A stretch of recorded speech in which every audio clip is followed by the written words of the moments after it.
지난 2007년 7월 19일에 제가 섬겼던 그 샘물교회 아프간 봉사팀 23명이 남쪽 칸다하르로 내려가다가 피납이 됐습니다. 벌써 6년이 지났습니다만은 그리고 저는 이제 그 샘물교회를 그 13년 임기를 마치고 떠났습니다만은 지금도 그 사건들이 늘 마음속에 잊을 수 없는 한편으로는 추억이요 또 한편으로는 감사의 제목으로 남아 있습니다. 이 사건이 터졌을 때 아마 여러분께서도 여기에서 뉴스에서 많이 보셔서이라고 생각합니다만은 초기에 제일 큰 어려움은 정부가 가지 말라는 걸 왜 갔느냐. 그래서 심지어 바로 옆에 있는 교회 목사님도 저한테 전화 한 통 해보지 않고 주일 낮 예배 설교를 하면서 내가 박 목사를 참 아끼고 좋아하는데 그래도 정부가 가지 말라 그럴 때는 안 갔으면 좋을 뻔했다. 참 그런 기가 막힌 일들이 너무 많았습니다. 사실 아마 가장 많은 비난이 같은 그리스도인들까지도 비난했던 비난의 초점이 왜 정부가 가지 말라는 걸 갔느냐 였었던 것 같습니다. 사실 냉정하게 말하면 선교를 정부가 허락해서 할 수 있고 허락하지 않으면 하지 못하는 건 아닙니다. 그러나 그때 상황은 그건 아니었습니다. 제가 선교사들을 파송하고 또 봉사팀을 파송하는 교회 담임 목사 입장에서 정부가 위험하니까 가지 마시오. 그럼 저는 보낼 마음이 없습니다. 그때 전혀 그런 상황이 아니었습니다. 오히려 그해 5월 달에 외무부에서 NGO 대표들을 모아서 여름만 되면 한 10만 명, 20만 명이 교회를 통해서 나가니까 그 창구 역할을 하고 있는 NGO 대표들을 모아서 그 전 세계에 봉사팀들이 많이 나가는 그 지역 설명회를 했습니다. 그때 제가 이사장으로 있던 한민족 복지재단 담당자도 참석을 했습니다. 필리핀에 갈 때는 이런 점을 조심해라. 중국 갈 때는 어떤 점을 조심해라. 이런 얘기를 해주는 겁니다. 아프가니스탄 얘기도 당연히 나왔습니다. 아프가니스탄에 들어갈 때는 남쪽 파키스탄에서 육로로 들어가지 마라. 그런 정도는 우리가 다 알고 있습니다. 사실 외무부에서 주는 자료는 정보는 현지 선교사들로부터 직접 정보를 받는 교회에 비해서 조금도 나을 게 없었습니다. 그럼에도 불구하고 혹시나 정부가 가지고 있는 자료가 좀 나은가 해서 참여를 했던 겁니다. 그런 안내를 받고 우리 정부의 허락을 받고 그리고 물론 아프가니스탄 정부의 입국 기자도 받고 그리고 들어갔던 겁니다. 남쪽으로 왜 내려갔느냐? 위험한 지역인데 왜 갔느냐? 사실은 그 남쪽으로도 우리 샘물교회 팀이 칸다하르에 가기 전에 세 팀이 이미 다녀왔습니다. 한동대학 팀이 다녀왔고 전주예수병원 의료팀이 다녀왔고 안양의 한 교회 봉사팀이 역시 칸다하르를 우리보다 먼저 다녀갔었습니다. 우리가 한국팀으로는 네 번째 팀이었습니다. 위험은 항상 곳곳에 있습니다. 그런데 그 탈레반들이 자기들 포로를 교환하기 위해서 외국인 포로를 붙잡으려고 하는 계획이 있다는 것을 우리 정부도 알고 있었답니다. 그러나 그게 어떻게 그런 사건이 터져 나올지를 모르니까 그리고 그때 당시에 우리 국정원 팀이 아프가니스탄까지는 나가 있지 못했답니다. 그건 우리 국정원 간부들이 저한테 위로하면서 우리 국력이 조금만 더 컸더라면 아프가니스탄에도 우리 팀들이 나가 있었을 것이고 그리고 만약 팀이 나가 있었으면 23명의 국민들이 움직이는데 이런 사건이 나지 않을 수도 있었다. 미안하다. 물론 그건 사적인 자리에서 얘기한 겁니다만은 그런 상황이었음에도 불구하고 정부의 고위직 한 분이 언론의 중앙 일간지 편집국장들을 모으고 텔레비전 공영방송 편성국장들을 불러놓고 상황 설명을 했습니다. 사건 터지고 며칠 후에. 그런데 이 고위직에 있는 이분이 상황 설명을 다 해놓고 난 다음에 맨 마지막에 샘물교회가 가지 말라 그럴 때 안 갔으면 참 좋을 뻔했는데 가서 그만 일이 이렇게 됐습니다. 이렇게 말을 했습니다. 그 자리에 있다가 나온 사람 중에 한 분이 저한테 그 방을 나오자마자 전화를 했습니다. 목사님, 아무개 씨가 지금 이렇게 얘기를 하는데 이거 사실 아니죠? 그분이 벌써 사실이 아닌 걸 알고 있었습니다. 정부에서 가라 말라 그런 일이 없었거든요. 그렇게 시작이 돼서 40일 동안 욕 엄청 먹었습니다. 다들 저한테 덕담으로 한 말이 박 목사 오래 살 거라고. 사실 뭐 욕먹는 건 별 문제가 안 됐습니다. 왜냐하면 40일 동안 욕먹는 건 전혀 뭐 신경 쓸 겨를이 없었습니다. 사람이 죽고, 그리고 이 사람들이 과연 얼마 만에 돌아올 수 있을 것인가, 그리고 돌아와서 이 사람들이 정상적으로 사회 복귀를 할 수 있을 것인가, 이런 산적한 과제들 때문에 뭐 욕을 먹는다는 건 뭐 잠깐 신경이 좀 쓰이긴 했지만은 사실 큰 문제는 아니었습니다. 42일 만에 두 분은 순교하고 21명이 돌아왔습니다. 이분들이 돌아와서 바로 병원으로 들어갔습니다. 의사들이 그렇게 가이드를 했습니다. 아예 언론 앞에 나서서 인터뷰도 하지 말라. 극심한 고통 가운데 있던 사람들이 이 언론 앞에 서면 이게 심리적으로 문제가 될 수 있다. 그래서 부모들이 반대를 해서 정부에서는 인터뷰를 하기를 원했는데 바로 병원으로 직행을 했습니다. 그리고 그날 병원에서 제가 우리 그 팀들하고 같이 예배를 드리고, 그리고는 예배 후에 같이 차를 마시는데 인솔 선교사였던 우리 임 선교사가 저하고 저희 부부하고 같이 테이블에 앉아서 얘기를 하는데, 돌아온 그 사람들로부터 제가 처음 들었던 얘기가 뭔가 하니까 목요일 날 이제 피납이 됐습니다. 그리고 목요일, 금요일, 토요일 밤에 계속 걷고 이동을 하고, 낮에는 아주 조용한 곳에 숨겨놓고 혹시나 추적자가 있을까 해서 2박 3일 동안 제대로 먹지 못하고 뭐 물도 제대로 마시지 못하고, 밤에는 굉장히 추운데 아주 그 얇은 옷 하나 입고 엄청 고생을 했습니다. 그리고 토요일 저녁에 한 방에, 그때는 더 이상 밤에 이동을 하지 않고 23명을 한 방에 집어넣었는데 누울 수 없는 방이었습니다. 그래서 벽에 기대고 누운 사람들은 전부 옆으로 이렇게 칼잠을 자야 잘 수 있는 그런 좁은 방이었습니다. 그 방에서 토요일 밤에 그래도 조금 휴식을 취하고 주일날 아침 한 8시 반쯤 됐는데 전부 나오라 그러더랍니다. 나가보니까 큰 구덩이를 파놓고 그 구덩이 뒤쪽에 벽이 하나 있는데 그 벽 쪽에 23명을 세우더라는 겁니다. 그리고 구덩이 이쪽 편에 탈레반들 한 20명이 마주서는데 어떤 친구는 이 박격포를 들고 마주서고, 어떤 친구는 기관총, 어떤 친구는 그냥 뭐 짧은 총 이런 걸 들고 한 20명이 마주선 겁니다. 그러니까 이 23명이 대부분이 다 이제 우리가 오늘 이렇게 죽는구나 그렇게 생각할 수밖에 없는 상황이었습니다. 우리 선교사가 그 얘기를 하는데 제가 더 이상 들을 수가 없었습니다. 그래서 제가 현주야 그만해라. 그리고 제가 자리에 벌떡 일어섰습니다. 그 다음 얘기가 짐작이 됐기 때문입니다. 거기에 물론 목사도 있었고 장로였다가 신학 공부를 한 우리 전도사도 있었고, 근데 나머지는 다 평범한 청년들입니다. 거의 VIP 수준의 청년들 단 2-3명이 있었습니다. 아직 예수님을 채 영접했는지 하지 못했는지 그랬는데 조장이 간다 그러니까 같이 따라가고, 믿음 좋은 친구들도 몇 사람 있었습니다만은, 그런데 이런 평범한 청년들이 그런 상황에서 어떤 반응을 했을까 생각하니까 제가 더 이상 생각을 하기가 싫은 겁니다. 뭐 울고 쓰러지고 바닥에 떨어지고 뭐 더 이상 얘기가 제가 듣고 싶지 않았습니다. 그런데 하루 이틀 지나면서 조금씩 이래 이제 40일 동안 있었던 얘기들이 흘러나오는데, 나중에 들어보니까 그날 23명이 그 자리에 섰을 때 단 한 사람도 비명을 지르는 사람이 없었고, 단 한 사람도 그 자리에 주저앉는 사람도 없었고, 단 한 사람도 구덩이에 굴러 떨어진 사람도 없었다는 겁니다.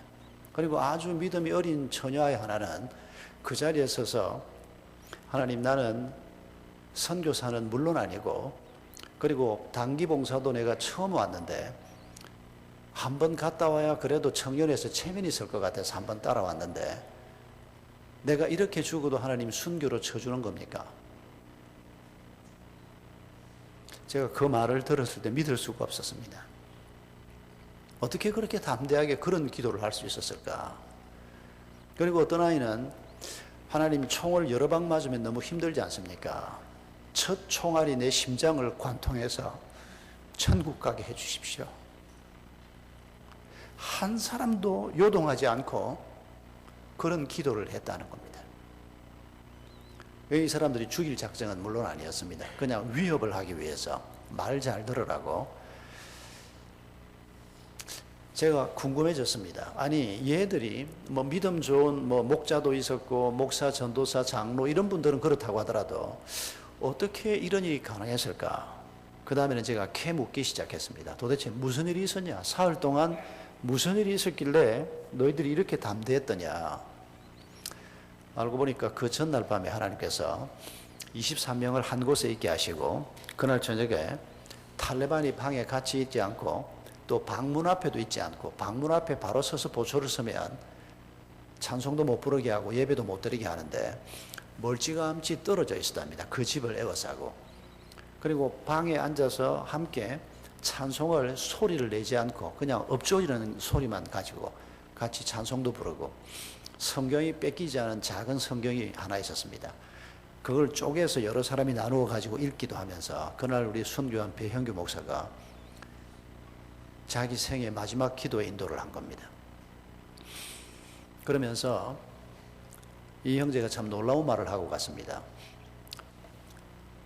절대 우리가 죽지 않을 것이다. 만약 죽는다면 한두 사람이 죽을 텐데 그러면 내가 먼저 복음을 전하고 죽겠다. 그러면서 그 통역하는 자기 제자인 청년 선교사 우리 현주한테 내가 복음을 전할 테니까 네가 통역은 적당하게 잘해라. 그 비디오가 어쩌면 세상에 나갈 수도 있지 않느냐. 그건 사실은 김선일 사건 때 그 마지막 비디오를 찍어서 내보낸 것에 대한 걸 우리 아마 배 목사가 기억을 하고 세상을 향해서 탈레반을 향해서 내가 복음을 전하겠다. 내가 한국말밖에 못하니까 한국말로 하고 그리고 통역은 탈레반들이 이게 또 그런 내용이 들어있는 줄 알면 이걸 안 내보낼 수도 있다 이렇게 생각을 하고 그러면서 너희들이 앞으로 시간이 조금 걸릴 테니까 금식하지 말고 먹을 것은 잘 챙겨 먹고 잠도 잘 자고 몸을 잘 보존을 해라. 이 사람들이 포로 교환을 위해서 우리를 붙잡은 것 같으니까 언젠가는 풀려나갈 거다. 그러면서 그날 마지막 말씀을 전하고 한 사람 한 사람 돌아가면서 고백 기도를 한 겁니다. 근데 아주 강하게 성령이 임하신 것이었습니다.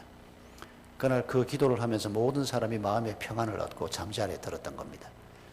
근데 하나님께서 그것만으로 부족하다고 생각을 했는지 그날 밤에 잠을 자는데 우리 청년 리더 중에서 아주 믿음이 좋은 혜진이라고 하는 목자 자매가 있었습니다. 얘가 밤에 자는데 두런두런 하는 소리가 들리더라는 겁니다. 그래서 눈을 떠보니까 자기 발치에 거의 이 머리부터 이래 발끝까지 그 뒤집어 쓰는 뭐가 있지 않습니까? 눈만 내놓는 거. 여성들이 그걸 다 가지고 있었습니다. 그래서 탈레반들이 방에 들어오면 그걸 탈레반 그 현지 여성들이 하는 것처럼 그걸 다 뒤집어 쓰고 또 밖으로 나갈 때도 그걸 다 뒤집어 쓰고 그걸 한국에서부터 준비를 해서 가지고 갔습니다. 그리고 공항 밖으로 나갈 때는 그걸 전부 쓰고 나갔던 그걸 뒤집어 쓴 여성들이 한 몇 명 기도회를 하더라는 겁니다. 그래서 우리 혜진이가 아니 얘들이 기도를 하면 나를 깨워서 해야죠. 근데 자기들끼리만 기도를 하냐? 그리고 벌떡 일어나서 그 같이 둘러앉아 있는 그 사이를 뚫고 들어가서 같이 기도를 하기 시작한 겁니다. 한참 기도를 하다가 눈을 떠보니까 다 자고 있더랍니다. 아니 얘들이 같이 자자고 그러지 나만 남겨뒀네. 그러고 자기도 그 자리에 다시 누워서 잤답니다. 그리고 아침에 일어났는데 좁은 방에 23명이 있었으니까 한 사람 두 사람 이래 눈을 뜨기 시작했는데 우리 혜진이가 물었답니다. 어젯밤에 자다가 기도한 사람들이 누구냐? 아무도 없더랍니다. 한 사람도 밤에 깨어서 기도한 사람이 없더랍니다. 아니 분명히 한 4명이 깨어서 기도를 같이 했는데 그러니까 옆에서 누가 혹시 꿈꾼 거 아니냐? 아니라 절대 꿈이 아니었다고. 너무 생생했고 어깨가 서로 부딪히는 느낌도 지금도 기억하고 있고 이 팔을 벌리고 그 사이에 끼어 들어갔던 기억도 내가 나는데 그건 꿈이 아니었다고. 그러니까 누군가가 옆에서 어젯밤에 우리 가운데 천사가 왔다 간 게 틀림없다. 우리를 위해서 천사를 하나님이 보내셔서 기도하게 하신 게 틀림없다. 그리고 혜진을 정언자로 하나님이 깨우신 게 아닌가 싶다. 그러면서 다들 격려를 받고 있는데 밖에서 나오라 그러더라는 겁니다. 그러고는 박격포 기관총 앞에 선 겁니다. 그러니까 하나님께서 이 사람들을 준비를 시킨 거였습니다. 그리고 6그룹으로 나누어져서 40일을 보낸 겁니다. 여러분, 하나님께서는 우리가 참 부족하고 연약하고 허물이 많지만은 어떤 상황 가운데서도 우리가 강한 그리스도의 사람으로 살기를 원하십니다. 풍랑 속에 있을 때 우리 주님께서 너희들이 왜 무슨 두려워하느냐? 풍랑에서도 두려워하지 말고, 어떤 질병 앞에서도 두려워하지 말고, 어떤 박해 앞에서도 두려워하지 말고, 하늘의 평안을 이 땅에서부터 맛보면서 그리스도의 강한 군사로 살아가라. 그게 우리를 향한 하나님의 기대입니다. 그게 뭐 피납됐던 상황이든지 아니면 평온한 가운데 있는 우리든지 우리를 두렵게 하는 일은 항상 있게 마련입니다.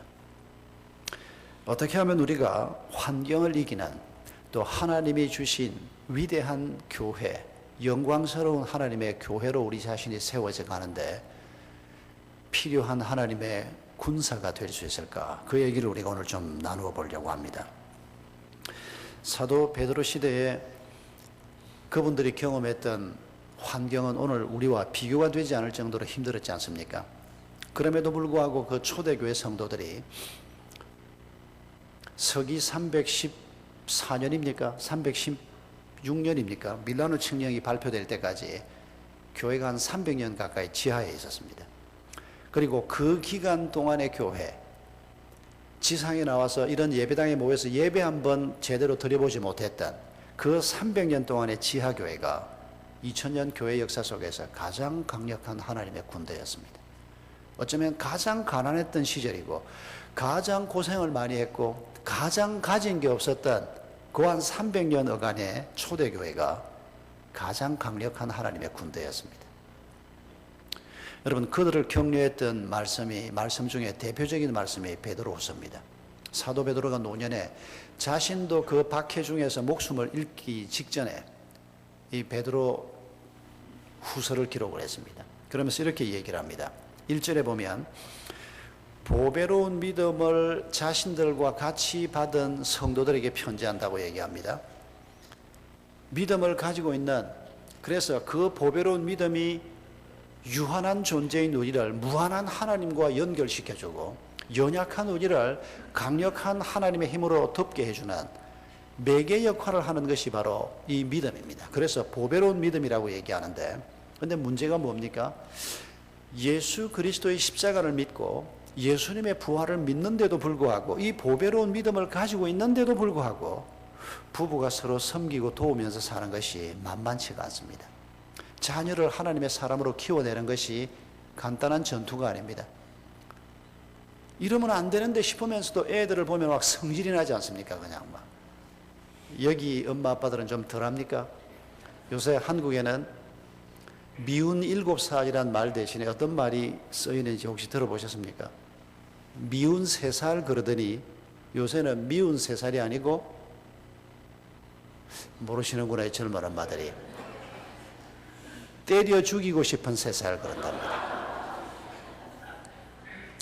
말이 얼마나 흉측해지는지 사람들이 약해지는 것 같아 보입니다. 자기 자식을 놓고 애가 마음에 안 드니까 그 아이를 놓고 세상에 그렇게 표현하다니, 이게 제가 그 표현을 우리 주일날 저희 교회에서 성도들이 늘 제 설교 전에 한 5분씩 간증을 하는데, 간증을 했던 젊은 엄마가 아이 때문에 힘들었던 얘기를 하면서 그런 표현을 하는 겁니다. 아예 그런 표현은 우리에게서 없어져야 합니다. 미운 3살쯤은 그래도 봐줄 만한데, 근데 우리가 약해지는 겁니다. 감당이 안 되는 겁니다. 어떤 엄마는 애가 자꾸 힘들게 하면 너 그러지 마, 그러지 마, 그러지 마 그러다가 뚜껑이 딱 열리면 5살밖에 안 된 애를 때리는데, 그냥 때리는 게 아니고 애를 한 대 때리기 시작하면 조금만 지나면 애를 막 발로 밟고 때린다는 겁니다. 정신 나간 사람 같죠? 의사입니다, 그 엄마가. 내가 왜 이렇게 내가 정신없이 꼭 미친 여자처럼 왜 이러나 생각해 보니까 자기가 어릴 때 엄마한테 그렇게 맞았습니다. 그 엄마는 또 왜 그랬냐? 남편이 자기를 배신하고 떠났습니다. 딸 하나 데리고 둘이서 사는데 아이가 아주 말 잘 듣고 공부를 잘 하는데도 그래도 가끔씩 애를 나무랄 일이 있으면 내 엄마가 뚜껑이 열리면 애를 그런 식으로 막 밟고 때렸다는 겁니다. 자기는 어릴 때 엄마한테 그렇게 맞으면서 엄마가 그렇게 때려놓고는 정신이 돌아오면 울면서 애를 껴안으면서 미안하다, 엄마가 잘못했다. 그러고는 안티프라민 발라주고, 그러고는 맛있는 밥 차려주고, 그 상처가 그렇게 해서 매번 씻겨갔답니다. 그래서 자기가 한 중학생쯤 되니까 엄마하고 체격이 비슷해지니까 이제 더 이상 애를 못 때리는 겁니다. 만만치가 않거든요. 때리면 엄마 손 딱 잡고 엄마 왜 이래 그러면 옛날처럼 다룰 수가 없으니까 자기는 자기 엄마같이 절대 안 될 것이라고 생각했다는 겁니다. 공부 잘해서 의사까지 됐고 좋은 남편 만났고 믿음도 있는 사람인데 똑같은 일이 자기에게 반복되더라는 겁니다. 믿음이 있는데도 우리 속에 있는 연약함이 박차고 나오면 감당이 되지 않는 일들이 우리 모두에게 다 있습니다. 단 한 사람도 예외가 없습니다. 험하게 어린 시절을 보냈기 때문에 아닙니다. 그 문제는 또 다른 문제입니다. 여러분, 보배로운 믿음을 가지고 있음에도 불구하고 현실의 삶에서 그리스도인으로 사는 것이 힘겨운 영적인 전투입니다. 베드로 시절처럼 박해가 있어서만 힘든 게 아니고 오히려 편안하게 살고 있는 곳에서 더 힘들 수 있습니다. 어떻게 해야 우리가 이 보배로운 믿음을 가지고 환경을 극복하고 우리의 연약함을 극복하고 우리의 죄악됨을 극복하고 어떻게 그리스도의 사람으로 하나님의 영광스러운 교회로 세워지는 이런 은혜 가운데 거할 수 있을까? 5, 6, 7절이 답입니다. 우리가 가지고 있는 하나님이 주신 보배로운 믿음 위에 7가지를 더하라고 얘기합니다. 하나님이 7가지를 더 주시겠다고 약속하시는 겁니다. 덕과 지식과 절제와 인내와 경건과 형제 우애와 사랑, 이 7가지를 보충하라, 더하라, 내가 주겠다. 하나님이 그렇게 말씀하시는 겁니다. 이 7가지를 우리가 믿음 위에 잘 보충받으면 하나님의 강한 군사가 될 수 있다는 것입니다. 우리의 연약함을 극복해낼 수 있다는 것입니다. 그런데 20년, 30년 신앙생활을 해도 환경에 계속해서 무너지고 우리의 연약함에 계속 무너지고 우리의 죄성이 계속해서 우리를 괴롭히는 이런 문제가 끊이지 않는 것은 우리가 가진 믿음 위에 하나님이 공급하시는 이런 은혜를 덧입지 못하기 때문이라는 것입니다. 이 7가지가 뭔지 간략하게 살펴보면서 또 이 하나하나가 어떻게 우리에게 임하는 것인지를 함께 생각하면서 조금 더 말씀을 나누어 보겠습니다. 맨 먼저 언급되는 것이 5절에 너희 믿음 위에 덕을 공급하라. 보배로운 믿음을 우리가 이미 가지고 있는데 이 위에 하나님이 덕을 공급하겠다는 것입니다. 다 생략하고 덕이 무엇입니까? 탁월함입니다. 주님을 닮는 도덕적인 탁월함입니다. 우리가 어떻게 탁월해질 수 있는가? 한 가지만 나누려고 합니다. 우리 주님께서 천지를 지으실 때 빛이 있으라 하시니 빛이 있었고로 시작해서 하루 창조가 끝난 다음에 맨 마지막에 뭐라고 말씀하시고 첫날 창조가 매듭이 지어집니까? 하나님이 보시기에 좋았더라. 둘째 날도 하나님이 보시기에 좋았더라. 마지막 6째 날은 하나님이 보시기에 아주 좋았더라. 심히 좋았더라. 그 좋았더라라고 하는 단어가 있어야 할 곳이 그 하나님이 창조하신 그것이 하나님이 원하시는 곳에 있다는 뜻입니다. 물고기는 물속을 헤엄치고 새는 하늘을 날고 사람은 하나님이 두신 곳에서 하나님이 주신 목적을 가지고 하나님이 두신 대로 살고 있는 그 모습이 우리 주님이 보시기에 좋았더라. 그게 바로 탁월함입니다. 하나님이 있으라고 한 그곳에 있고 하나님이 붙들라고 한 그 목적을 가지고 우리가 우리의 길을 걸어갈 때 하나님께서 우리에게 주시는 신명기 28장 1절에서 3500년 전에 약속하신 내가 모든 민족 위에 너희를 뛰어나게 하겠다. 이 뛰어남이 우리에게 주어지는 것입니다. 여러분, 하나님이 우리를 사람으로 지으셨습니다. 왜 하나님이 나를 사람으로 지으셨는지 그 목적을 아십니까? 우리를 하나님의 대리인으로 쓰시기 위해서입니다. 하나님의 형상을 주시고 하나님을 대신해서 가정에서, 하나님을 대신해서 그 일터에서, 하나님을 대신해서 기쁨의 교회에서 바로 그런 삶을 살도록 하기 위해서 우리를 사람으로 지으신 것입니다. 왜 나는 남자로 저 사람은 여자로 지었을까요? 하나님의 목적이 있습니다. 왜 한국 사람으로 우리를 지었을까요? 미국 와서 살면서 여러분, 막 그냥 처음부터 영어하는 사람으로 좀 지어주셔야지, 그런 생각을 잠깐은 하되 오래는 하지 말라니까요. 해봐야 소용없는 생각이고. 그리고 기억해야 할 것이 나를 한국인으로 지으신 하나님의 목적이 있다는 것입니다. 왜 우리를 한국말 하는 사람으로, 왜 이렇게 노란 사람으로 왜 지었습니까? 이건 하나님이 결정하신 것입니다. 우리의 삶의 영역과 삶의 경계를, 삶의 시간을 정하신 분이 하나님이십니다. 하나님이 우리를 향해서 가지고 계신 그 목적이 뭔가를 발견하는 것이 중요합니다. 왜 한국이 아니고 미국 와서 사십니까? 어쩌다 보니까 그냥 떠밀려서 여기까지 왔지. 아닙니다. 그렇게 이해하고 계시면 크게 잘못 이해하시는 것입니다. 왜 그런 부모 밑에서 우리가 태어났을까요? 여러분, 모든 우리의 삶에는 하나님의 목적이 있습니다. 우리의 실수에까지, 고난에도 기쁨에도 우리 삶의 모든 영역에 목적이 있습니다. 그걸 발견하셔야 합니다. 왜 기쁨의 교회 성도가 됐습니까? 어쩌다가 보니까 됐지 그래서 꼴보기 싫은 김 집사가 하나 생기면 교회가 여기밖에 없나 그러고 나는 간다. 가보지. 거기는 김 집사가 한 서너 선 기다리고 있을걸요. 인생을 그렇게 살면 하나님의 목적이 뭔가를 생각하지 않고 편한 대로 그냥 등 떠밀리는 대로 그렇게 살면 결국 우리는 하나님 앞에 아주 연약하게 이를 데 없는, 믿음이 있다고 해도 믿음이 없이 그냥 그렇게 사는 경우가 많을 겁니다. 하나님은 자기 군대를 가지고 지금 큰 전투를 하고 계시는데 나는 믿는다고 하고 총 하나 거꾸로 메고 그냥 모자도 빼딱하게 쓰고 나 혼자서 그냥 산속에서 여기저기 쫓아다니면서 독립군처럼 그냥, 이건 독립군도 아닙니다. 탈영병처럼 이렇게 신앙생활 하는 사람들이 뜻밖에도 많습니다. 그렇게 살면 안 된다는 것입니다. 어떻게 하면 우리가 이런 하나님이 우리에게 주시는 목적을 발견할 수 있을까요? 덕을 공급받고 탁월해질 수 있을까요? 그 다음에 나오는 말씀이 앞에 나오는 말씀에 대한 답입니다. 덕의 지식을 공급하라.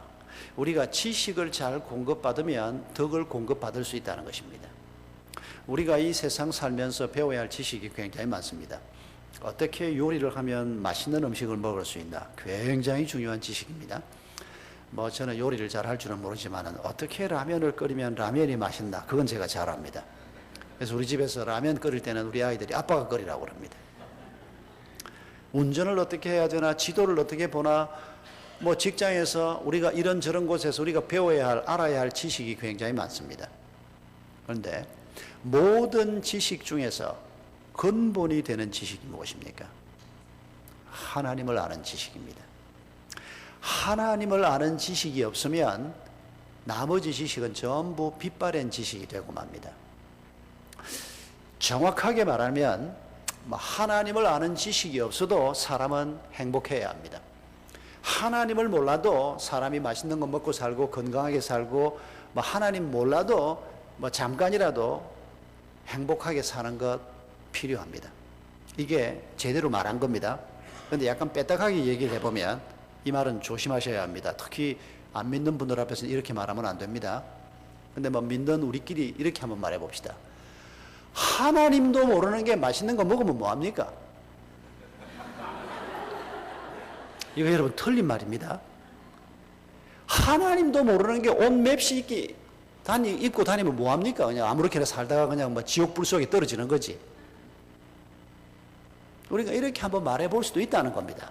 하나님을 아는 지식이 없으면 우리 삶의 모든 것은 무의미하게 되는 것입니다. 무의미한 정도가 아니고 황량하게 되는 겁니다.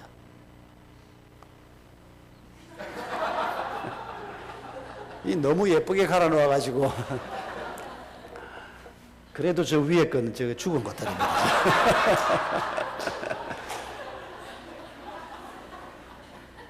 갈았는데도 어제 보니까 벌써 저 튤립 잎가가 약간 거뭇거뭇하지 않습니까?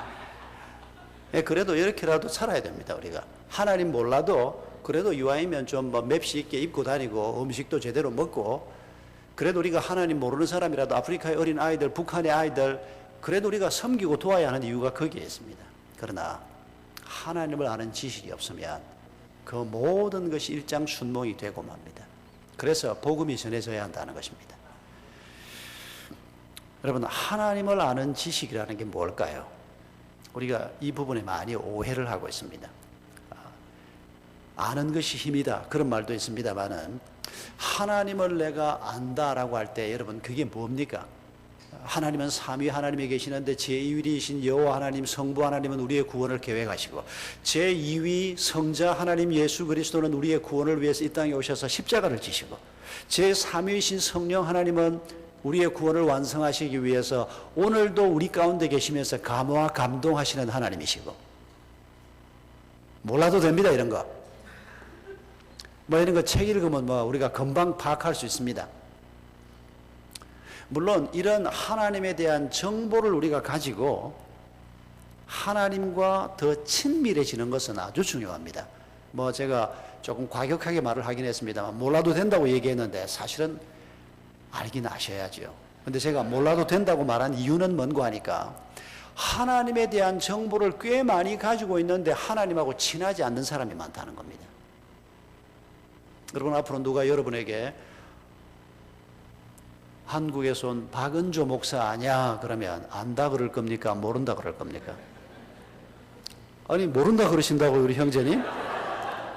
이렇게 얼굴을 딱 마주보고 우리가 지금 예배를 드렸는데 나중에 몇 달 지나고 나면 그때 그 목사가 박아무개라 그런 이름이 뭐였지? 이런 날이 곧 오긴 오겠지만은 아니, 내일 누가 물으면 그래도 어제 박아무개 목사 안다 그래야 될 거 아닙니까?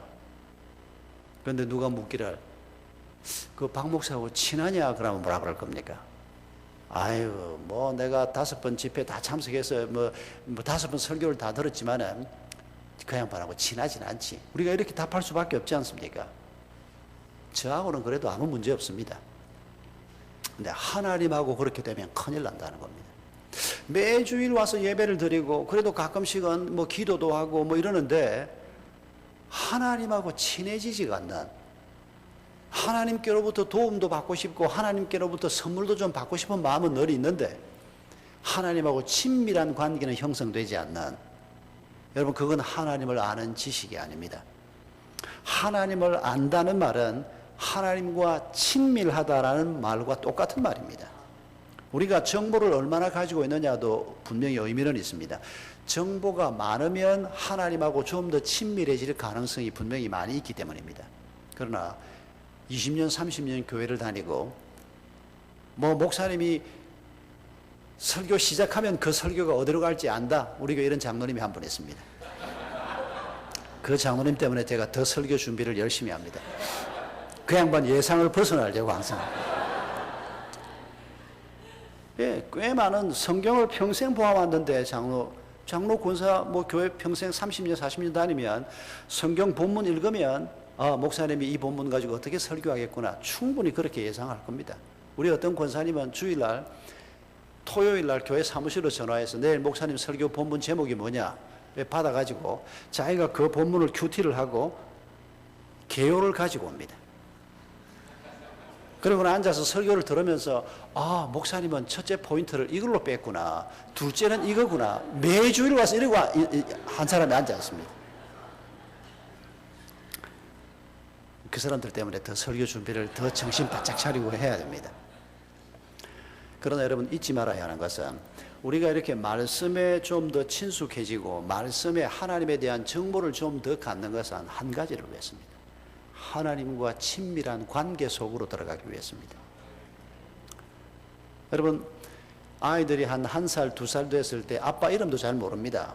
아빠가 뭘 하는지, 아빠가 짜장면을 좋아하는지, 짬뽕을 좋아하는지, 아빠, 엄마에 대한 정보는 정말 조금입니다. 1살, 2살 아이가 뭘 정보를 많이 가지고 있겠습니까?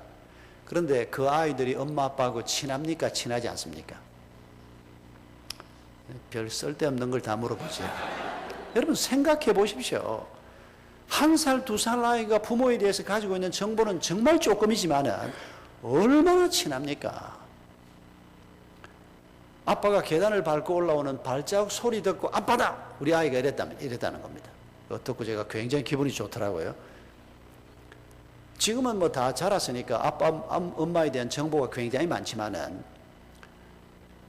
그래서 더 깊이 부모하고 친밀해질 수도 있고 나이가 들면서 오히려 반대가 될 수도 있습니다. 근데 하나님하고의 관계에서는 그렇게 되면 안 됩니다.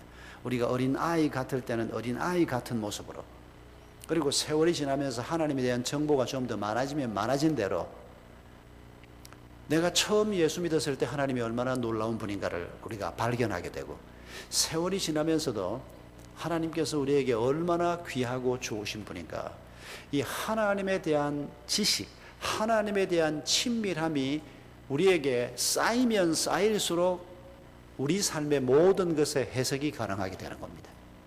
왜 하나님께서 내게 그런 고난을 주셨던가? 왜 하나님께서 내게 그런 상황을 통과하게 하셨는가? 그리고 현재도 내가 이 자리에 왜 있게 됐는가? 우리 삶에 대한 해석은 하나님과 친밀할 때 우리가 발견하게 되는 겁니다. 하나님에 대한 지식, 하나님과의 친밀함은 어떻게 얻을 수 있을까요? 6절에 보니까 이 지식에 절제를 공급받으라고 얘기합니다. 하나님하고 친해지려고 하면 어떻게 해야 된다고요? 절제하셔야 된다는 겁니다. 뭘 절제해야 될까요? 그건 우리 각자가 다 다릅니다. 여러분, 우리가 사람 사이에도 서로 친해지려고 하면, 여러분 사랑방 식구들이 서로 친해지려고 하면 어찌해야 됩니까? 주일날 잠깐 얼굴 한번 보고 마는 것보다 주중에 모여서 이런저런 활동도 하고 같이 밥도 먹고, 뭐 남자들끼리 한번 모이고 여자들끼리 모이고, 부부 모임에도 가끔씩 이게 필요합니다. 그래서 때로 여자들끼리 모여서 남편들 씹기도 좀 하고, 너무 지나치게는 하지 마시고, 저희도 부부 모임 따로, 여성 모임 따로, 근데 한국에는 남자 모임을 따로 할 필요는 거의 없는데, 저희도 그러고 보니까 하나가 있습니다. 기러기 아빠들이 있어가지고, 이 기러기 아빠들끼리 모이는 그 목장이 딱 하나 있습니다. 그러고 보니까. 근데 뭐 숫자는 아주 적습니다. 자주 만나야 시간을 같이 보내고 그래야 친밀해집니다. 사람과 사람 사이에도. 왜 가족이 됩니까? 피를 나누었기 때문입니까? 아닙니다. 늘 함께 살았기 때문입니다. 피를 나눈 가족도 함께 살지 않으면 남처럼 돼버리고 맙니다. 여러분, 하나님과 친밀해지려고 하면 하나님하고 시간을 많이 보내야 됩니다. 독서를 통해서, 예배를 통해서, 기도를 통해서, 다른 성도들과의 교제를 통해서 다른 사람의 삶 속에서 역사하시는 하나님을 뵙는 것도 놀라운 일입니다. 저희들도 목장 모임을 하는데, 목장 모임에서 이 삶에 대한 나눔을 우리는 굉장히 많이 하려고 애를 씁니다. 지난 한 주간 동안 하나님께서 내게 이런 일을 행하셨습니다 라고 하는 겁니다. 성경 공부하는 시간은 목장 모임에서는 아주 짧습니다. 20분만 합니다.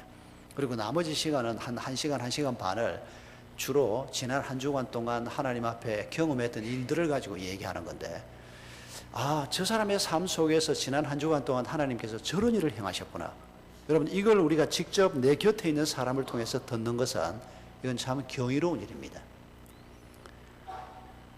이런 거 하려고 하면 절제해야 합니다. 하고 싶은 거 다 하고 뭐 성경 읽을 시간 어디 있습니까? 드라마 다 보고, 드라마를 볼 때는 1시간이 그냥 뭐 언제 지나가는지 지나가고 마는데 성경만 읽으면 그냥 눈이 슬슬 감기고 그냥 벌써 몸이 피곤하다는 얘기입니다. 몸의 체력을 좀 절제해서 말씀을 묵상할 시간도 좀 확보를 해야 되고, 가족들이 함께 말씀을 읽는 시간도 확보를 해야 되고, 여러분, 하나님과 친밀해지는 길이 있지 않습니까? 영이신 그분과 우리가 함께 예배하는 자리도 물론 중요하고, 개인적으로 하나님 앞에 나아가는 것, 경건 독서를 하는 것, 이런 건 하지 않으면서 하나님하고 좀 친해지고 싶다. 그건 연애하는 사람이 나 당신 참 좋아하는데 앞으로 한 석 달에 한 번씩 만납시다. 정신 나간 놈이라고 안 그러겠습니까? 지금 데이트를 뭐 해보고 뭐 결혼 문제가 앞으로 어떻게 될지 모르는데 석 달에 한 번씩 만나자 그래서 나 당신한테 굉장히 인상받았다고. 앞으로 우리 한번 잘 만나고 교제를 해보자고. 근데 좀 바쁘니까 한 석 달에 한 번쯤 한번 만나봅시다. 그런 대화가 어디 있습니까? 그건 이미 상대방이 들을 때, 저 맛이 간 소리를 하는구나. 쟤하고는 뭐 진행이 안 되겠구나. 그게 보통의 대화지. 근데 하나님하고 우리가 친해지고 싶다. 그러면 내가 시간을 잘라야 하는 겁니다. 내가 좋아하는 걸 좀 줄이고 시간을 자르고 내 몸의 상태가 좀 말씀에 좀 집중할 수 있도록 예배에 와서도 그냥 깜빡깜빡 졸고 그냥 앉아 있는 게 아니고 토요일 밤에 좀 푹 주무시고, 요즘은 좀 덜 합니다만은 한국에는 토요일 밤에 명화극장이라는 게 옛날에 있었습니다. 새벽 막 1시까지 합니다. 그냥 뭐 토요일 밤에 그냥 너긋하고 하니까 뭐 밤새 뭐 그런 거 보고 뭐 늦게 일어나가지고 아침도 못 먹고 탁탁 쫓아와서 교회 와서 앉으면 막 눈 비비고 앉아서 졸기 시작하는 거냐. 여러분, 뭘 절제해야 할지 한번 잘 살펴보십시오. 우리 모두에게 그게 있습니다. 그렇게 우리가 절제해서 시간을 내고 체력을 내고 열정을 다듬어 가면서 하나님과 친밀해지면 우리 인생의 모든 문제의 답을 하나씩 둘씩 발견하게 될 것입니다. 어떻게 하면 절제할 수 있을까요? 6절에 절제의 인내를 공급하라고 얘기합니다. 참 저는 이 구절이 마음에 안 듭니다. 우리가 절제를 하게 하려고 하면 말입니다. 가령 뭐 하나님이 술을 좀 절제를 하게 하려고 하면 술을 입에 탁 틀어 넣으면 소태 맛이 되게 해주면 얼마나 간단하고 쉽습니까? 그런데 하나님이 그렇게 하지 않고 인내를 주겠다는 겁니다. 나원 참 저는 이 구절이 마음에 안 듭니다. 그냥 뭐 술을 못 끊는 남자들 뭐 다 나가서 한 잔씩 딱 입에 대면 막 소태 맛이 돼서 뭐 그냥 그러면 적방 아닙니까? 전 한 30년 목회하면서 술을 끊기 위해서 애를 쓰는 남자들 중에서 술이 소태맛 돼서 끊는 남자 딱 둘 봤습니다, 지금까지. 그리고 나머지 남자들은 여전히 술이 꿀맛인데도 불구하고 인내심을 발휘해서 끊어야 되나. 아니, 더러운 생각이 딱 들어오면 삐삐삐삐 하고 뭐 좀 소리가 난다든지, 아예 죄라고는 짓지 않도록 그냥 하나님이 이런 무슨 자동 장치 같은 걸 어디 좀 심어놨으면 얼마나 좋습니까? 손오공 머리에 둘러져 있는 태처럼 말입니다. 내가 당신을 사랑하니까 하는 말인데 그러면서 남 씹는 소리 우리가 잘하지 않습니까? 사랑하니까 하는 말인데 할 때 삐삐삐 하든지 아니면 머리를 좀 조아주시든지 그냥. 그런데 하나님이 그런 장치를 만들지 않았습니다. 왜요? 우리가 원숭이가 아니기 때문입니다. 우리가 짐승처럼 사는 자가 아니고 하나님의 형상을 가지고 사는 자로서 우리가 판단하고 결정하고 행동하도록, 여러분, 이게 우리를 하나님이 존귀하게 여기시는 증거입니다. 우리를 짐승처럼 다루시는 게 아니고, 짐승들은 이 DNA 속에 들어있는 본능을 따라서 그냥 살면 됩니다. 그것들은 고민할 필요가 없습니다. 오늘 교회를 갈 것인가 말 것인가 전혀 고민할 필요가 없습니다. 그냥 여기 들어있는 대로 그냥 살면 됩니다, 걔들은. 근데 우리는 그렇지 않습니다. 오늘 어떻게 오셨습니까? 아무 별로 올 생각이 없었는데 누가 확 머리채를 잡아 끄었디까 그냥. 별로 올 생각이 없었는데 누가 막 그냥 등을 떼밀어서 자동차에 앉았습니까? 아닙니다. 우리가 생각하고 우리가 판단하고 우리가 결정하고 우리가 행동하는, 여러분, 이게 우리에게만 주신 고귀한 인간이기 때문에 하나님께서 우리에게 주신 하나님의 형상의 일부분입니다. 그래서 하나님께서 우리가 인내의 훈련을 하기를 원하시는 것입니다. 날마다 죽을 때까지 아마 이거 반복해야 될 겁니다. 인내를 잘 하는 자는 그만큼 그리스도를 더 닮아갈 수 있게 될 것입니다. 어떻게 하면 인내를 잘 할 수 있을까요? 6절 맨 끝에 보니까 인내의 경건을 공급하라고 얘기합니다. 경건이 뭡니까? 내가 하나님 앞에 살고 있다는 신전의식을 가지고 사는 삶의 태도가 경건입니다. 그래서 날마다 아무도 몰라, 감쪽 같을 거야, 이렇게 생각하는 사람이 아니고 아무도 모르지만은 하나님은 보고 계셔. 이런 신전의식을 가지고 사는 생활 태도가 몸에 배이면 인내할 수 있게 된다는 것입니다. 특전대 출신이 더 잘 인내하는 게 아니고 육체적으로 엄청난 고통 속에서 군대 생활하는 친구들 있지 않습니까? 전 카투사 출신입니다. 카투사가 뭔지 아시나 모르겠다. 한국에 있는 논산훈련소를 마치고 난 다음에 미군 부대 배속을 받아서 미군들하고 같이 군대 생활을 34개월 하고 나왔는데, 제가 카투사로 헬리콥터 작전병이었습니다. 헬기를 타고 전방 부대로 가서 특전대 아이들을 옮겨 실는 이런 훈련을 1년에 한두 차례씩 꼭 합니다. 여러분, 대대병력 특전대 아이들이 대대병력이 한 400명이 넘습니다. 아주 형편없이 그냥 남루한 옷을 입고 이제 적진 침투 훈련 이런 걸 하는 겁니다. 그러면 이제 우리 역할은 A 포스트에서 B 포스트까지 얘들을 실어다 나르는 역할은 우리가 하는 일이고, 그럼 얘들은 이제 헬기를 타고 그쪽에 가면 거기에서 이제 침투 훈련을 하는 이런 작전을 같이 하는데, 정말 그 공수특전단 아이들 보면 참 기가 막힙니다. 같이 이제 한 며칠 이래 지내면 처음에는 막 욕을 합니다. 같은 군대를 와가지고 XX 같은 너놈들은 뭔데? 난 또 처음에 갈 때는 물정도 모르고 그냥 우리가 입는 그대로 줄 쫙 세워서 그 대림질까지 해서 용산에서 갖다 주거든요. 그 이제 모처럼 외부로 나가니까 옷 중에서도 제일 상태가 좋은 옷 딱 골라서 입고 이 독수리 날개까지 달려있는 모자 쓰고 이제 미군 장교하고 같이 가는데, 가서 보니까 애들이 그러고 앉아 있는 겁니다. 남루한 옷을 입고, 걔들은 땅바닥을 굴러야 되니까 제일 나쁜 옷을 입고 나올 수밖에 없습니다. 얘들이 보면 눈에 불이 나는 겁니다. 그냥 아니 저 XX는 뭔데? 너 논산훈련소 몇 기야? 같이 다 논산훈련소 나왔는데 걔들은 특전대 뽑혀가고 우리는 가두사로 뽑혀온 겁니다. 처음에는 막 엄청 욕먹고 애들이 끼워주지 않습니다. 넌 절로 가, 꼴보기 싫어 이러고 그냥. 그러다가 이제 한 2, 3일 지나면 친해가지고 애들이 막 온갖 소리를 다 하는데, 제가 지금 기억은 좀 희미합니다만 걔들은 아침마다 구보를 하는데 군장을 하고 매일 10km씩 뛴다고 그랬습니다. 근데 우리는 군장도 안 하고 그냥 이 와이셔츠 다 벗고 그냥 와이셔츠 바람으로 그냥 하고 좀 뛰다가 뛰기 싫으면 그냥 빠져나와도 아무도 말하는 사람이 없습니다. 군대가 막 완전히 다릅니다. 그냥. 그러다 제가 목회를 할 때 공수특전단을 제대한 우리 청년 하나가 제 방에 인사를 하러 왔습니다.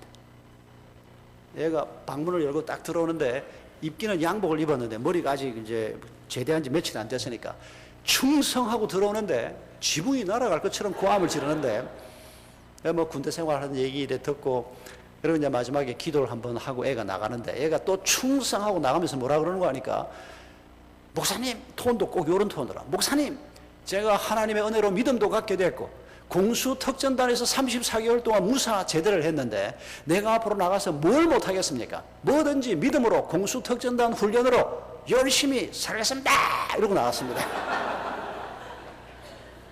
참 얼마나 이뻐 보이는지. 그런데 걔가 세상이 얼마나 험한지 아직 모릅니다.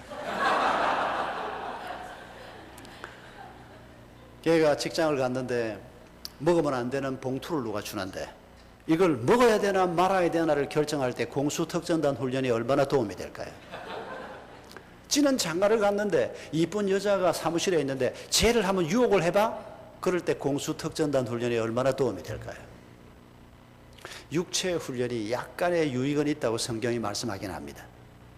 여러분, 우리를 인내하게 만드는, 우리를 제대로 서 있게 만드는 힘은 경건에서 나오는 겁니다. 하나님이 보고 계셔. 내가 하나님 앞에서 살아야 해. 이게 무너지는 겁니다. 여러분, 다윗이 높은 산하 네가 무엇이냐, 높은 바위를 보고 높은 곳에 서 있는 요새를 보고 여호와는 나의 요새시여, 이런 고백을 이 양반이 골방에 앉아서 한 게 아니고 두루 이렇게 다니면서 그런 고백을 많이 하는 모습을 우리가 시편에서 볼 수 있습니다. 그런데 우리는 그게 성경 말씀이니까 예배당에 앉아서 나의 여호와여 요새이신 하나님이여 이러고 앉아 있는데, 여러분 사실은 우리가 자연 환경을 보면서도 그런 하나님을 고백할 수 있는 일상생활 속에서 하나님의 임재를 늘 경험하는 이런 생활이 우리에게 있으면 경건이 주일 아침에만이 아니고 예배를 드릴 때는 참 믿음으로 좀 살아봐야 되겠다 싶은데 예배를 마치고 나갈 때는 하나님 안녕히 계십시오. 다음 주일날 다시 와서 뵙겠습니다. 뭐 그런 인사하고 가는 분이 한 분도 없겠지만 그런 마음인 경우가 많습니다. 주님이 안방까지 따라와서 네 왜 이러냐, 사무실까지 따라와서 세금은 다 내고 있냐, 그런 하나님이 싫습니다. 그냥. 그래서 막 주일날 예배 때만 잠깐 뵙고 내가 감사헌금도 하고 11조도 하고 내가 뭐 남 하는 것만큼은 할 테니까 하나님 요쯤에서 그냥 나를 풀어주십시오. 너무도 많은 분들이 이 일상생활의 영성이 아니고 종교 수준의 영성, 예배당 안에서의 영성 정도만 유지하려고 하는, 그래서 경건의 훈련이 안 되는 겁니다. 그래서 인내가 안 되는 겁니다. 문제가 생겼을 때 내가 하나님 앞에서 살고 있다, 이 일도 하나님이 내게 주신 일이다, 이런 우리의 삶의 태도가 없으니까 신학생활을 오래 했는데도 너무 쉽게 무너져 버리고 마는, 그래서 하나님의 군대가 되지를 못하는 것입니다. 경건의 형제 우애를 공급하라고 7절에서 말씀하고 있습니다. 어떻게 하면 우리가 경건해질 수 있다는 겁니까? 주일 성수 1년 52주 한 번도 안 빠지고 하면, 새벽기도 열심히 하고 큐티 열심히 하면 경건해질 가능성이 대단히 많은 분입니다. 그러나 아직은 아닙니다. 여러분, 경건의 핵심을 오늘 이 베드로서에 있는 가르침을 따라 우리가 묵상해 본다면, 지난 한 일주일 동안에 뭐 큐티를 뭐 얼마나 잘했느냐 이것도 중요한 한 포인트이긴 합니다만은, 지난 일주일 동안에 뭐 큐티를 몇 번 했건 간에, 성경을 얼마나 읽었건 간에, 경건 독서를 얼마나 했건 간에, 다른 사람에 대해서, 여기 오늘 본문에 있지 않습니까? 형제 우애라고 하는 말, 다른 사람에 대해서 내가 전에 대접 받았으니까 밥 사준 거 빼고 지금 내가 밥 사주면 나중에 저 사람이 2그릇 사줄 거다, 이런 계산이 개입된 밥 사주는 것도 빼고, 정말 그냥 저 사람이 힘드니까 내가 저 사람을 좀 격려해야 되겠다, 그래서 내가 다른 사람에게 밥이라도 한 그릇 지난 주 중에 사줘 본 분 있습니까? 바빠서 못했다고요? 그럼 당신은 사랑하고 아무 관계 없는 겁니다. 착각하시면 절대 안 됩니다. 주일날 찬송 부를 때는 하나님의 사랑할 때는 눈물이 나온다, 그 다음에 없으면 착각하는 겁니다. 우리가 주님의 사랑을 그렇게 고백하고 난 다음에 주님의 사랑으로 가족을 사랑할 뿐 아니라 가족이 아닌 다른 사람에게까지 그 사랑이 나아가지 않으면 그건 사랑 아닙니다. 그리고 사랑은 필링이 아니고 필링을 넘어서서 섬김이라는 겁니다. 한 주간 지날 동안에 누구한테 힘든 사람 밥 한 그릇도 못 사줘 봤다. 뭐 정말 바쁘면 직접 만나서 밥을 사주는 게 힘들면 전화로라도 얼마나 힘들어, 아니면 만나서라도 손이라도 한번 붙잡고 얼마나 힘들어, 그런 거 한 번 없었다? 우리는 형제 우애하고 상관없는 사람입니다. 여러분, 우리가 정말 경건해지려고 하면 다른 사람을 주님의 이름으로 섬기고 사랑하는 것. 저희 교회 노 권사님 한 분은 그런 분이 계셨습니다. 주보를 일주일 내내 가지고 있는 겁니다. 그러면서 주보에 그 교우 소식들이 늘 있지 않습니까? 교회 소식도 있고, 자기가 직접 참여하는 활동은 한두 개도 안 됩니다. 그런데 그 주보를 일주일 내내 가지고 있으면서 누군지도 모르는 집에 결혼식을 위해서도 기도하고, 병든 사람, 자기가 한번 가볼 수 없는 그런 사람을 위해서도 이름을 불러가면서 하나님 앞에 기도하고, 주보가 한 주간 내내 기도의 제목이 되는, 그리고 다음 주일에 가면 또 새 주보를 가지고 한 주간 또 공동체를 위해서 기도하고, 그분은 연세가 드신 분이기 때문에 뭐 나가서 누구하고 만나서 밥을 사주고 이런 활동까지는 못 하는데 진지하게 하나님 앞에 그렇게 사는 분이 있습니다. 하나님이 그의 기도를 들으신다고 믿습니다.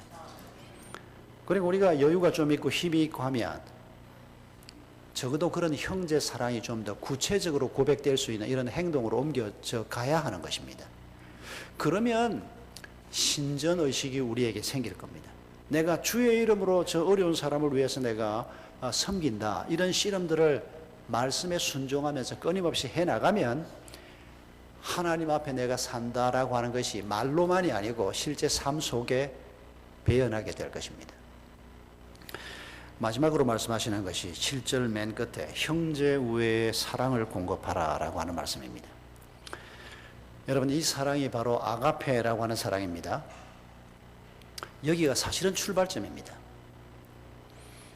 여러분, 이 아가페 사랑, 예수님 오시기 한 250여 년 전에 구약 성경이 히브리어로 기록이 됐는데 이걸 그 당시 이미 세계어가 되어 있던 그리스어로 번역하는 작업이 있었습니다.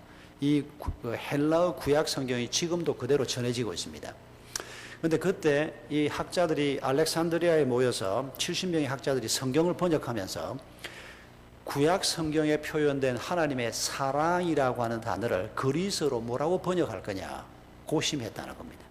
어떤 분들은 아가페는 하나님의 사랑, 에로스는 남녀간의 사랑, 필레오는 우정, 이렇게 누가 책을 한번 잘못 쓰고 나니까 이게 계속 지금 한국에서도 이렇게 목사님들이 쉽게 이렇게 얘기를 합니다. 아닙니다. 이 필레오니 에로스니 하는 말들이 꼭 그게 그렇게 규정이 되어 있는 게 아닙니다.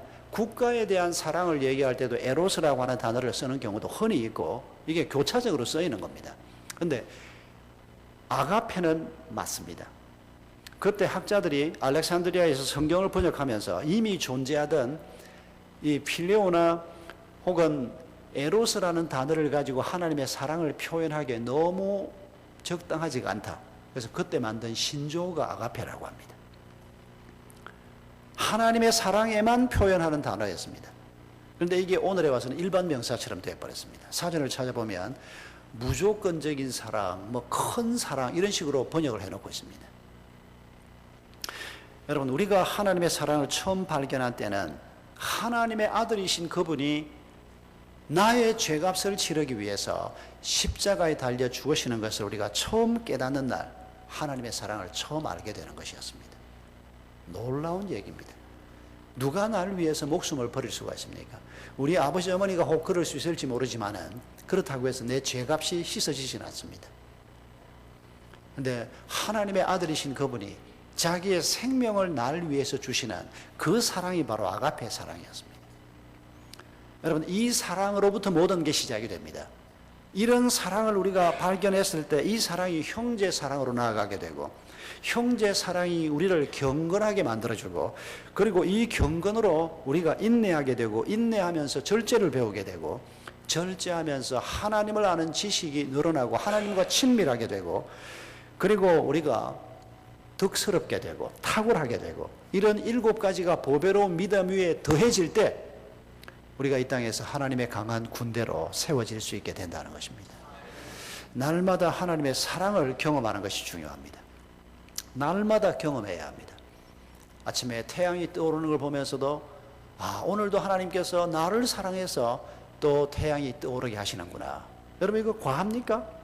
제가 너무 오버하는 겁니까? 아닙니다. 이 모든 것을 지으신 분이 하나님 아닙니까? 여러분, 이 단풍을 누가 이렇게 예쁘게 만들어 놓았습니까? 하나님이 하신 겁니다. 누구를 위해서요? 나를 위해서요. 모르셨습니까? 뭐 그렇게 이상한 눈으로 쳐다보십니까? 하나님이 우리를 위해서 이렇게 예쁘게 모든 걸 만드시고자 하는 것입니다. 그분이 우리의 아빠 아닙니까? 여러분, 우리가 날마다 이런 하나님의 사랑을 경험하면서 밥상을 한번 받아도 하나님께서 이 여자를 내 곁에 두셔서 이렇게 또 이런 밥상을 받게 하는구나. 내가 차렸는데 무슨 소리냐? 그런 소리 하지 마시고 여러분, 우리 삶에서 벌어지는 모든 일들을 두고 우리가 하나님의 사랑을 날마다 감사할 수만 있다면 이 사랑의 에너지가 우리에게서 계속 솟아나는 겁니다. 그리고 이 사랑이 우리로 하여금 다른 사람을 사랑하게 되고 이 7가지가 계속해서 공급되게 하는 원천이 될 것입니다. 아이고, 하나님의 사랑, 그거 언제 들어본 말이지? 이런 분들은 지금 우리의 삶이 너무 나약하고 모든 것들이 피폐하기 짝이 없는 폐잔병 같은 삶을 살고 있다는 얘기입니다. 그러나 하나님의 사랑 때문에 늘 감격하고 그리고 감격만 하지 마시고 우리가 주일날 이렇게 모여서 혼자 있을 때는 연약하지만 함께 모이면 얼마나 신납니까? 이 공동체 예배라고 하는 것이 이게 얼마나 놀라운 겁니까? 이런 예배를 우리가 경험하고 나면 다른 사람 사랑하고 싶은 마음이 막 생기지 않습니까? 십자가. 여러분, 그걸 생각하면 자연스럽게 우리가 다른 사람을 위해서 내가 뭔가 섬겨야 한다, 이런 하나님의 인도하심 우리 속에 생기지 않습니까? 그런 삶을 한 주간 동안 우리가 하나님이 보내신 그곳에서 사는 겁니다. 그리고 기운 빠질 때쯤 되면 하나님이 또 우리를 불러 모으시는 겁니다. 주일이 그래도 1회 만에 한 번씩 옵니다.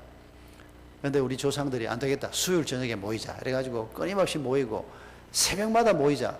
그 새벽 기도는 어떤 목사님은 누구 XX 같은 놈이 새벽 기도를 만들어가지고 이렇게 힘들게 하냐고 자기가 목회하고 시작하고 그랬다고 그러는데, 얼마 지나고 나니까 그래도 내가 나같이 내가 집사만 됐으면 내가 새벽 기도 절대 할 놈이 아닌데, 내가 목사가 됐기 때문에 새벽 기도를 열심히 하게 된 게 목사로서 받는 최고의 축복이다. 제가 신학교 다닐 때 어떤 목사님이 채플에 가서 그렇게 말씀을 하시더라고요.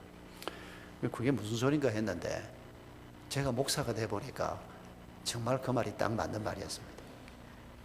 제 아내가 저를 보고 옛날에 했던 말입니다만은, 뭐 저는 목사가 아니었으면 장로는 절대 못 됐을 사람이고, 어릴 때부터 교회를 갔으니까 교회는 다녔겠지만은 당회에서 저 인간을 집사를 시켜야 되나 말아야 되나 고민하게 만드는 그런 사람이었을 가능성이 많다고. 친구 좋아하고 놀기 좋아하고, 뭐 제가 여러분 게을렀던 학생은 아닙니다. 제가 신학대학원 졸업할 때까지 제가 성적은 아주 좋았습니다. 오해는 절대 하지 마십시오. 사람마다 좀 다르듯이 말입니다. 사실 저는 목회하면서 어떤 사람은 사람 만나는 걸 막 좀 겁을 내고 이러는 경우도 있는데, 저는 참 감사하게도 사람 만나는 게 참 재미있습니다. 그리고 부부를 만나면 물어보고 싶은 게 너무 많습니다. 뭐 이번에는 제가 글을 좀 점잖을 떤다고 그러지는 못했는데, 부부를 만나면 둘이서 어디서 만났는지, 어떻게 뭐 만나게 됐는지, 처음 키스는 어떻게 했는지, 누가 먼저 결혼하자 그랬는지, 결혼하면서 싸운 건 언젠지, 대판 싸웠다고 회복은 어떻게 했는지 물어보고 싶은 게 막 한두 가지가 아닙니다. 그런데 저는 그게 제가 괜찮은 사람에 대해서 사람에 대한 관심이 많은 줄 알았습니다. 근데 아니었습니다. 우리 아버지가 그런 사람이었습니다. 제가 나중에 깨달은 건데, 아버지가 저한테 돈 한 푼 물려주지 않았습니다. 완전히 파산하고, 제가 초등학교 5학년 때 드라마에 나오는 그런 경험을 했습니다. 크고 좋은 집에 살다가 완전히 쫓겨나가지고 엉망진창이 됐다가, 그리고 한 몇 년 후에 아버지가 돌아가셨습니다. 어머니가 엄청 고생을 했습니다. 그래도 아버지에 대한 좋은 기억은 많이 있습니다. 아버지가 참 가족을 사랑했던 그런 기억은 늘 있는데, 아버지한테 별로 물려받은 게 없다고 늘 생각을 했습니다. 그런데 40이 넘어서 어느 날 내가 새벽에 이렇게 가만히 묵상을 하는데, 이게 우리 아버지의 성품이었다는 걸 제가 알게 됐습니다. 우리 아버지가 제 이름을 은조로 지었습니다. 은의 은자, 억조조자입니다. 제가 우리 아버지한테 아버지 왜 내 이름을 이렇게 지었습니까? 그랬더니 우리 아버지가 일본 유학까지 갔다 온 지식인입니다. 제 이름을 학자가 되라고 은조로 지었다는 겁니다. 제 동생은 금조입니다. 얘는 돈 많이 벌으라고. 그래서 제가 아니 아버지 학자가 되라고 이름을 지었으면 뭐 지혜 해자를 쓰든지 뭐 해조가 되든지 그래야지 왜 은조입니까? 그러니까 그러고 보니까 그러네 이러는 겁니다. 우리 아버지가. 우리 아버지가 농부 같았으면 내가 말을 안 하죠. 이거 목사 이름입니다. 은의 은자에 억조조자라니까요. 이게 딱 목사 이름입니다. 이게 참 제가 너무 좀 과잉으로 생각하는지 모르지만은 우리 집안에 제가 처음 복음을 받았습니다. 제가 첫 세례교인입니다. 아버지도 마지막 돌아가실 때 예수님 영접하고 제사 다 없애고 돌아가셨습니다. 내가 태어날 때 우리 아버지가 실수를 하신 겁니다. 분명히 이거 학자가 되는 이름으로 해조가 아니고 은조라고 지었는데, 우리 아버지의 실수에 하나님이 개입하신 것 같아요. 하나님이 곳곳에 임재해 계십니다. 우리가 실수한 거기에도 돌이켜 생각해 보면 거기에 하나님이 계셨습니다. 여러분, 이런 하나님의 은혜가 우리 가운데 있는 것을 기억하면서 어떤 상황 속에서인지 날마다 하나님께 감사하고 그러면 하나님의 사랑이 우리 마음에 흘러 들어오게 될 것입니다. 이 사랑의 힘으로 이민생활 잘 하시고 이 사랑의 힘으로 여러분의 가정을 영광스러운 하나님의 교회로 세우시고 이 힘으로 우리의 사랑방을 영광스러운 하나님의 교회로 우리 주빌리 교회를 건강한 위대한 하나님의 교회로 세워가는 이런 축복이 있기를 바랍니다. 아쉬워서 제가 한 말씀만 더 드리고 내려가려고 합니다. 3부 하니까 좋으네요. 1부는 딱 시간 맞추어서 끝냈는데 제 친구 목사가 LA에 있는 목사가 몇 년 전에 저희 교회 설교를 했는데 LA의 꿩 목장 얘기를 하나 해주었습니다. 참 잊을 수가 없습니다. 제가 그 목장을 한번 구경을 가보려고 하는데 아직 가보지는 못했습니다. LA 근교에 있는 어떤 목장에 제 친구가 갔더니 울타리만 이렇게 쳐놓고 지붕이 없더라는 겁니다. 그러면 꿩을 날개를 꺾어 놓았냐? 아니더랍니다. 튼튼한 날개를 가지고 있고 약을 먹여서 정신이 혼미한 것도 아니고 말짱한 꿩들인데 울타리만 쳐놓고 지붕이 없는 그런 곳에 집어넣어서 키우더라는 겁니다. 이상하지 않습니까? 어떻게 꿩이 도망을 안 갑니까? 근데 차이가 하나 있습니다. 거기에 있는 꿩들은 머리에다가 대가리에다가 여러분 사람만 머리고 짐승은 대가리라 그럽니다. 이 모자를 하나씩 씌워 놓은 겁니다. 이 챙을 이렇게 들어도 하늘이 보이지 않을 정도로만 조그마한 걸 이렇게 씌워 놓으면 꿩은 말입니다. 하늘이 보이지 않으면 아예 날려고 시도를 안 한답니다. 참 기가 막힌 습성이 있습니다. 제 친구 목사가 그 꿩 목장 주인한테 들은 얘기를 합니다. 그래서 지붕 하는데 비용 안 들이고 요거 하나씩 딱 씌워서 그러면 요 놈들이 한 마리도 날지 않는답니다. 튼튼한 날개가 있는데 그리고 하늘이 열려 있는데 그런데 모이 주면 그 모이 주워 먹고 살이 좀 오르면 냉면집에 팔려가는 겁니다. 그게 꿩 목장의 꿩들이 사는 법입니다. 여러분 오늘 우리 그리스도인들이 이렇게 살고 있지 않나 자신을 잘 점검해 봐야 합니다. 여러분 마태복음 24장 38절입니까? 노아 방주 때 방주를 타지 못했던 사람들을 언급하면서 하나님께서 뭐라고 말씀하십니까? 4가지 얘기합니다. 먹고 마시고 장가들고 시집가고 이러다가 방주 못 탔다는 겁니다. 하나님께서 지금 방주를 짓는 엄청난 일을 하고 계셨습니다. 사람들에게 이 방주를 타야 한다고 계속 노아를 통해서 선포하게 했습니다. 120년 동안이라고 성경이 말하지 않습니까? 그런데 왜 못 탔느냐?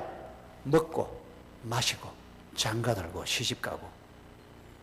아니 그렇게 쓰지 말고 살인하고 강도질하고 도둑질하고 못된 놈들 못 탔다 이래야 뭐가 말이 맞을 것 같은데 말입니다.